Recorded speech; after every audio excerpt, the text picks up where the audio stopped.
O que a gente tem hoje de concreto? Porque a gente vê muita série, muito filme, muito documentário de estão achando a Arca da Aliança, onde está indícios Arca da de Arca Noé. de Noé e tal.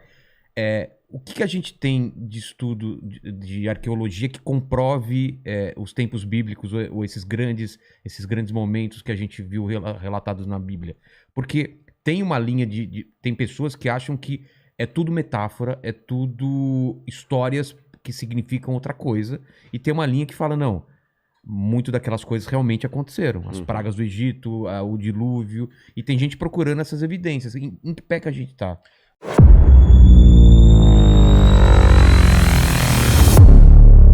Bom, vamos separar algumas coisas aqui na mesa. Em Tá. primeiro lugar, existe a arqueologia séria, que é aquela que tem formação acadêmica, tem congressos, tem acadêmicos, tem trabalho científico, trabalho de campo, e tem aquela arqueologia de almanaque, daquele camarada que é dentista, você tá entendendo? O auxiliar E de não sei lá o vai quê, atrás de teorias e da vai atrás da conspiração. teoria da conspiração e volta lá. E aí fala que encontrou a Arca de Noé. Existem 42 supostos achados da Arca de Noé.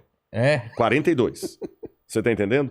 Ah, mas que tem uma mancha. Olha, gente, desculpa. Aí que é a diferença entre ser crente e ser crédulo. É. Você tá entendendo? Aí que tem a diferença entre ser crente e ser crédulo. Eu sou crente, não sou crédulo. Aí o camarada me mostra uma fotografia de péssima qualidade, com uma borra preta no meio lá da neve, lá na Turquia, entre a Turquia e a Armênia, lá nos montes lá.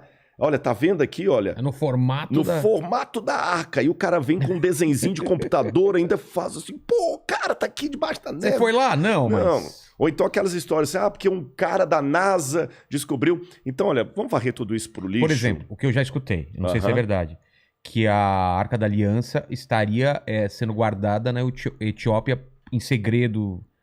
Pois Já é. ouviu essa história Já, também, na já não, Etiópia? claro. Na verdade, o que tem de verdadeiro e falso em tudo isso? Tem 10% de verdade e 90% de falso. Ah, tem um pouco de O que verdade? é o ponto de verdade? Não em relação à arca propriamente dita, mas em relação a uma história que liga os etíopes aos judeus. Tá. Porque, de fato, existem exames até de DNA que comprovaram que há muitos etíopes que são judeus, São descendentes. descendentes da rainha de Sabá com Salomão. Ah, Tanto é que o Estado de Israel reconhece esses etíopes e dá cidadania israelense para eles. ah, Tem até um filme, eu estou tentando lembrar agora o nome, que a Mossad vai até recuperar alguns desses etíopes e levá-los, tirar do país, lá até entrou em Ruanda com o Idi Amin Dada, fazer uma negociação com ele, para recuperar esses etíopes e levar, porque eles estavam sendo ameaçados de morte, estavam sendo mortos levar para por Israel? antissemitas e levaram para Israel. Ah, E tem muito etíope lá, judeu de sangue etíope, negro, mais negro do que eu até, no exército lá, israelense e tudo mais. Então isso é verdade. tá, Agora eu falei, isso é os 10%. tá. 90% de erro. Aí começa agora uma longa lenda que o rei Salomão estava lá com a rainha de Sabá, quando ela foi embora, ela tinha um filho com ele, e o rei Salomão resolveu dar de presente para o filho uma réplica da Arca da Aliança. Aí, só que o menininho era muito esperto, trocou a réplica pela original e levou a original para a Etiópia, onde ficou guardada. Só que isso tudo é fantasia, nós não temos nada a respeito disso. O que nós temos?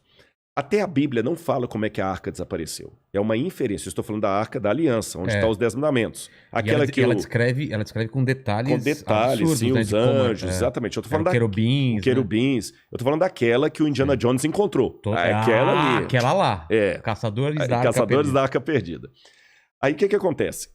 Quando Nabucodonosor, em 587 a.C., ou antes da Era Comum, como os judeus preferem dizer, quando Nabucodonosor destruiu Jerusalém e o templo, ele levou instrumentos do templo para a terra de Sinar. Isso era comum, tá certo? Eu venho cá, domino você, eu vou pegar os seus deuses Saqueia. e saqueia. E a arca desaparece do cenário, não se fala mais nela. Quando os judeus reconstroem o templo na época de Zorobabel, e esse templo até o templo que Jesus vai conhecer, não havia mais a arca lá dentro.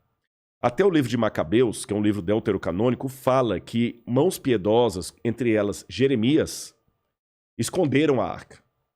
Então é a única informação que nós temos. Então alguém escondeu Escondeu. mesmo. Ela está desaparecida. Eu poderia até aventar nem sei se poderia chamar de hipótese, algo menos que hipótese, uma inferência. Tá. Que essa arca, se for assim mesmo, se ela desapareceu na época de Nabucodonosor para ela não ser levada para a Babilônia, ela talvez estaria debaixo do Templo Monte. Quem vê uma foto de Jerusalém, tem aquela cúpula dourada, Tá ali era o lugar do templo. É. Ela pode estar ali debaixo. Aí você fala, pô, por que não vai lá e escava? Pô, que eu não quero proclamar a Terceira Guerra Mundial. Exatamente. Só isso. O lugar é sagrado dos muçulmanos. De onde Maomé Nossa. foi assunto ao paraíso. Treta. Não Nossa. pode. Você entendeu? Eu, de certa forma, escavei o Templo Monte. Ei. Mas como? Eu vou revelar aqui. Uma colher, né? Não, foi, mas é que tem... E a minha esposa também, ela participou disso comigo. Os próprios administradores do Templo Monte ali, que são árabes, jordanianos, eles começaram a fazer uma reforma estrutural lá na Mesquita de Al-Aqsa e também no Domo da Rocha, clandestino. E eles tiravam caminhões e caminhões de entulho dali de madrugada. E levavam esse entulho e jogavam lá perto do Monte Scopus, lá perto da Universidade Hebraica. Um universitário, para fazer jus aqui ao mandíbula. Ao mandíbula. Olha a importância do universitário, viu? O nome que aparece é do doutor lá, mas o universitário que ajudou. Ele passou, estudante de arqueologia, falou, pô, caramba, tá tirando de lá, jogando aqui. Conversou com Gabriel Barcai, que é um professor aposentado da Universidade Hebraica. O cara foi lá e falou, pô, já que eu não posso escavar lá, mas ninguém impede de peneirar aqui. Criou um sistema inédito, que a gente nunca tinha essa técnica de escavação, que é de peneiramento do entulho. E a gente encontrou muitas coisas ali, como, por exemplo, o azulejo do primeiro templo, etc. E foi assim que eu participei também, o Sifting Project, que eles chamam. Ainda está em curso ainda. Mas, até agora, nada da arca. Mas os árabes estão escavando, então? Não. Foi uma reforma. Uma reforma clandestina. Escavaram, mas não com fins arqueológicos. Ah, entendi. Você entendeu? É como se você vá abrir uma vala aqui, Entendi. tira a terra e joga lá. Pô, o Vilela não deixou escavar na casa dele, mas tirou a terra e na terra tinha selos, selo do rei Ezequias, encontraram muitas moedas romanas. Então, muita coisa foi encontrada. Mas, separando ainda naquela que eu falei, a arqueologia séria não tem nada a ver com esse sensacionalismo, tá bom? E para explicar, dar até alguns exemplos para você, eu tenho que fazer duas advertências aqui para todo mundo que está assistindo a gente. Tá. Em primeiro lugar, a pior estupidez que alguém pode falar, seja ele crente ou descrente, é falar a arqueologia comprova a Bíblia. Não é papel da arqueologia fazer isso. Por uma coisa muito simples, já iniciada por Francis Bacon e sistematizada por Stuart Mill. Método científico. Tá bom? O método científico, ele tem as suas delimitações e a sua objetividade. Eu não posso usar o mesmo método científico para objetivos diferentes. Por exemplo, o método científico usado para descobrir uma vacina para o Covid não é o mesmo método científico utilizado para poder descobrir qual material de construção civil é mais resistente à deteriorização. Não é o mesmo método científico que eu vou usar numa tese de doutorado em filosofia clássica. Tá certo? São métodos diferentes. Então, se eu estou estudando Freud e a psicanálise, eu vou usar um método. Se eu estou usando estruturas em construção de engenharia civil, é outro método. Se eu estou estudando parasitose, vou dar um outro método. Um exemplo real. Quer que abra? Quero. Aqui vamos ver se eu vou conseguir. Não vai explodir isso aqui, assim, né? Aba assim, plaque. Black. Por exemplo, o Santo Sudário. Através de métodos científicos, você consegue comprovar a idade. Ele é da Idade Média, do século XII. Então não é... Não é da época de Jesus. Já foi provado que não foi é da... Foi provado, carbono 14. O Santo Sudário, lá em Turim. Fui lá e fui enganado. Conseguiu ver? Porque eu não vi. Quando eu fui lá, ele tava fechado atrás de uma... Ficava fechado, mas acreditei no que... O Santo Sudário não é... Já foi comprovado, então? Já, ele é do século XII. Ele é do século XII. Mas foi forjado? Forjado. E aquele que está ali no Santo Sudário, nem morto ele estava, porque o sangue está escorrendo. E quando o morto morre não tem, né? Morto fazer outra coisa, né? O sistema circulatório para de funcionar e o sangue não escorre. Ele está com a mão assim, está escorrendo. Então tem vários elementos ali que mostram. Então, o método científico é diferente do que você vai usar para... Você deu um exemplo bom aí, para datação, etc. Então, o que acontece? Por uma questão de método, eu não vou poder, pela arqueologia, provar, por exemplo, que Maria era virgem quando deu à luz a Jesus. Que Jesus ressuscitou. Isso é sandice. Você entendeu? É querer usar gasolina de avião para carro. Não funciona. Então não posso falar assim, a arqueologia comprova a Bíblia. Se alguém fala isso, ele não está sendo acadêmico. Mas vamos pensar assim, eu consigo entender um pouco mais do Jesus histórico. Bingo. Agora você colocou o dedo na questão. A arqueologia, ela me ajuda a compreender 2 elementos. Letra A, o contexto bíblico, que me lança luz sobre muitas passagens da Bíblia que sem arqueologia eu não ia entender. Exatamente. Você está entendendo? Eu não ia entender. E, em segundo lugar, a arqueologia também me permite verificar se a história que a Bíblia apresenta é fato ou mito. Então. Aí, nesse sentido, eu posso falar o seguinte, a arqueologia comprova a historicidade da Bíblia Sagrada. Ah, tá, mas não a veracidade. Não a veracidade, mas a veracidade vai vir como? Ela vai vir num segundo momento. Por quê? A Bíblia Sagrada, diferente do Bhagavad Gita, diferente do Alcorão, diferente do livro dos Vedas, diferente do Mahabharata, qualquer livro clássico religioso, Tao Te Ching, do taoísmo, Zend-Avesta, do zoroastrismo, a Bíblia é o único livro religioso produzido pela humanidade que se sustenta numa fundamentação histórica. Por exemplo, se eu fosse um hindu, você jamais teria uma conversa comigo sobre a arqueologia do Bhagavad Gita. Por quê? Porque para o hindu, Krishna e Arjuna, personagens chaves aí, podem ser mitológicos que não muda nada a vida dele. Entendi. Não precisa ter uma comprovação de alguma coisa de vivência na Terra. Que aquilo é só uma filosofia mental. Entendi. A Bíblia não. A Bíblia aponta para fatos históricos e ela mesma se coloca à prova. É como se a Bíblia dissesse, se a Bíblia fosse uma pessoa, ela diria o seguinte para você: a prova maior de que eu sou a palavra de Deus é que a história que eu conto é verdadeira. Se a história bíblica for verdadeira, a equação me empurra para acreditar que a teologia que se assenta nessa história também será verdadeira. E o contrário também é verdade. Eu tenho formação em filosofia. Se amanhã comprovarem para longe de qualquer questionamento que Sócrates não morreu tomando cicuta, que ele morreu com 100 anos de idade, feliz e com uma renca de filho, não vai mudar nada a minha função como filósofo. Vou fazer uma atualização, mas não vai mudar nada.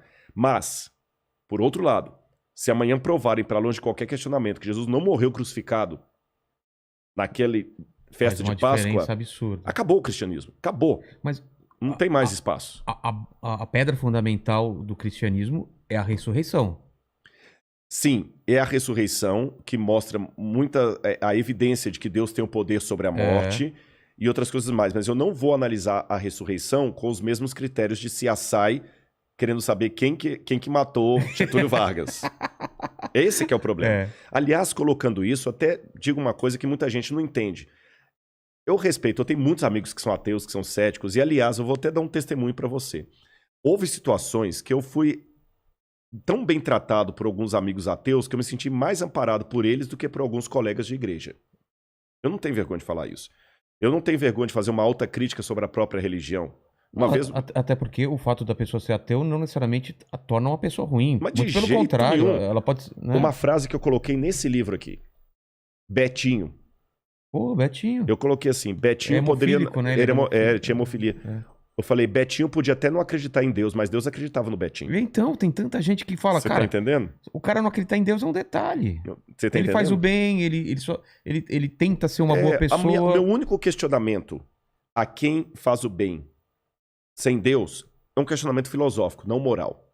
Eu não duvido, eu não atribuo moralidade à religiosidade.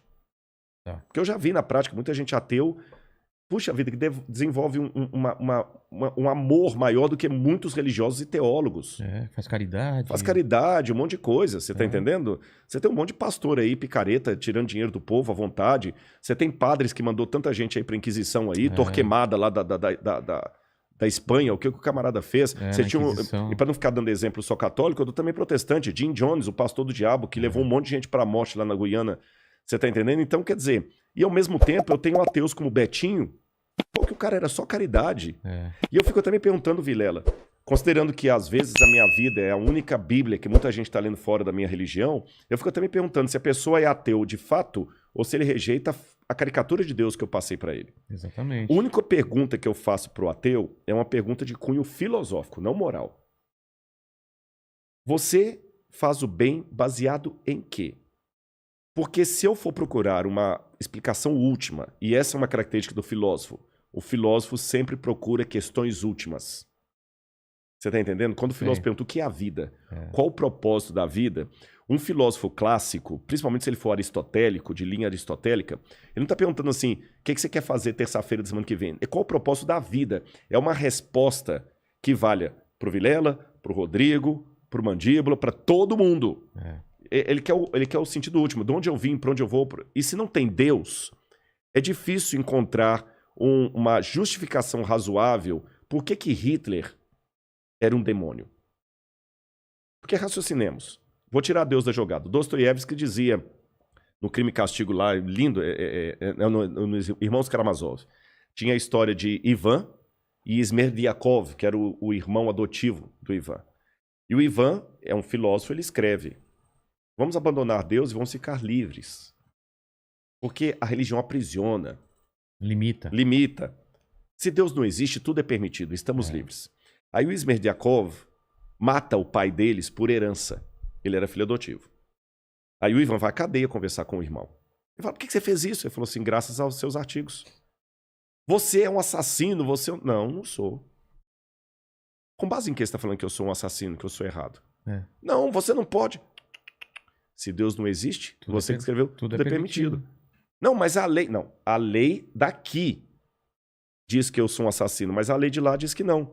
Então, veja bem, Hitler é um assassino na lei do meu país. Mas na lei do Terceiro Reich, ele era o Führer. Então, quando eu faço perguntas últimas, qual lei diz que, de fato, isso aqui é errado? Eu tenho que ter um princípio universal para responder isso. E se esse princípio universal não existe, que é Deus, então todas as argumentações, boas ou ruins, se tornam apenas localizadas. Então é por isso que a Bíblia dialoga com a filosofia e com a história. Agora tem um detalhe, uma ressalva. Mas em relação ao seu amigo ateu, por exemplo, qual é a resposta dele? Porque ele faz o bem? Por incrível que pareça, já teve a resposta? Já. Qual é? Mas são respostas que não me convencem, a própria pessoa também diz que não. Meu pai me passou esse ensinamento... Exatamente. Aliás, eu nem vou responder com a opinião do meu amigo ateu. Eu vou te responder da seguinte maneira. Quando você fala, tá bom, ache-me uma ética universal.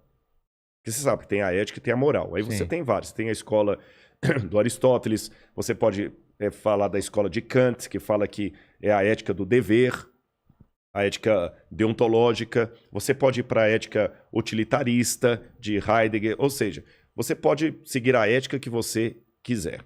Tá bom? Só que, quando você vai fazer a pergunta última, é a pergunta do filósofo. Claro. Pergunta última, o que é a vida? O biólogo vai falar, não, a vida é quando o coração está... Não, não é isso que eu estou perguntando. O que é a vida? Como sentido.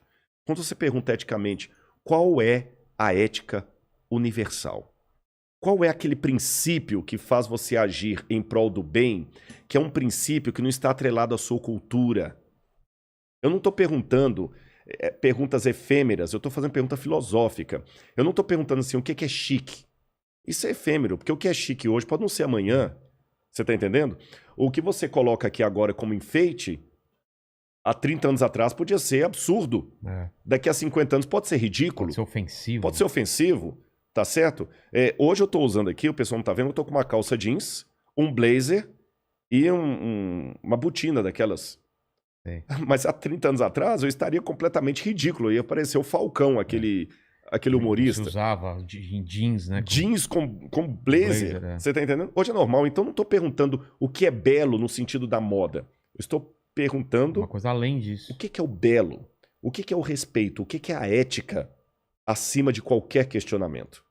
Quais são os princípios universais da ética? Quando lançaram isso para filósofos... Isso, inclusive, tem pesquisa. Foi feita, inclusive, na Universidade de Stanford. Com estudantes de filosofia.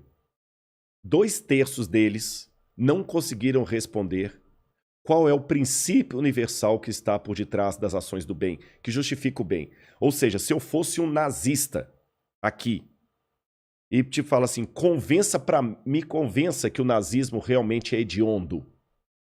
Você não ia conseguir me convencer a menos que apelasse para um princípio universal divino. Quando jogaram isso na... Deixa eu tentar, peraí. Aham.